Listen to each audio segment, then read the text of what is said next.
Sa live episode ng It's Showtime ngayong Biyernes, nabanggit at sinabi ng host na si Vice Ganda na ang studio ng noontime program ay kasama sa bahagi ng ABS-CBN property na nakatakdang ibenta. Gaya ng inihayag noong nakaraang araw, ibinahagi ng comedy superstar ang paksa sa pageant segment na Showtime Sexy Babe nang tanongin ng isang contestant ng kanyang mensahe para sa grupong pumirma para bilhin ng property.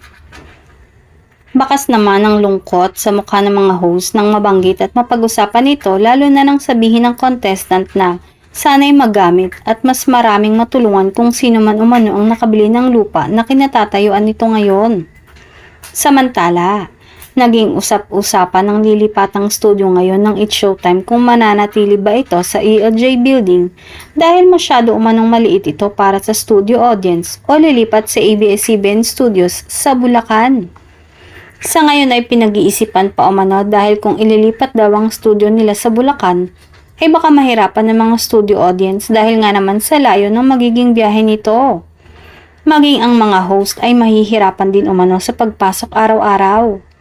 May mga nagkomento naman na baka mabigyan sila ng bagong studio ng GMA Network, gayong may partnership naman umano ito sa Kapuso.